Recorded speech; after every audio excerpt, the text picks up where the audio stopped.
చాలా మందికి bucket list లో స్ట్రీట్ షాపింగ్ ఫేవరెట్. పర్టికులర్గా ఆడవాళ్ళకైతే 100% ఇది అప్లికబుల్. నాకైతే స్ట్రీట్ షాపింగ్ లో పర్సనల్ గా ఇయర్ రింగ్స్ అంటే పిచ్చి ఇష్టం. ఎంత కలెక్షన్ ఉందంటే నా దగ్గర ఇంకా కొంటూనే ఉంటాను. యాక్చువల్ గా చాలా రోజుల తర్వాత నిన్న మేము 4 పీపుల్, పిల్లలు అండ్ వాళ్ళ నాన్న కలిసి బయటకు వెళ్ళాం. తనకి చిక్పేట లైట్ మార్కెట్ లో ఏదో పని ఉందని చెప్పని తను వెళ్ళారు.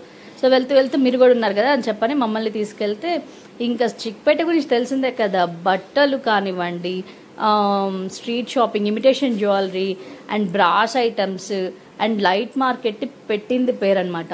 మొత్తం ఒక రౌండ్ వేసాము. ఇక్కడ చూసారా బ్రాస్ ఐటమ్ ఎంత చీప్ అంటే ఎంత కలెక్షన్ ఉంటుందో. ఇయర్ రింగ్స్ మళ్ళీ జేజే ఆర్ట్స్కి వెళ్ళాను ఒకసారి, ఏమనంటే పట్టుకొచ్చుకుందామని చెప్పని. బట్ నాకు కొంచెం రెగ్యులర్గా అనిపించాయి. అక్కడి నుంచి వచ్చేసి డెకరేషన్ ఐటమ్స్ అన్నీ చూసి ఇంకా రిటర్న్ అయిపోయాం. మోస్ట్లీ మాకు 4 hours పట్టింది. అక్కడ తన కొటేషన్ అంతా వేపించుకొని ఒక 3-4 shops తిరిగి వస్తూ మా రెగ్యులర్ ఫుడ్ బయటకు వెళ్తే స్ట్రీట్ ఫుడ్లో ఖచ్చితంగా పావుబాజీ ఉంటుంది. వీడు శాండ్విచ్ తెచ్చుకున్నాడు. ఏం ఉపయోగం చెప్పండి శాండ్విచ్ తెచ్చుకొని, మొత్తం ఏరడమే. సర్లేండి, see you in the next mini vlog. Bye by.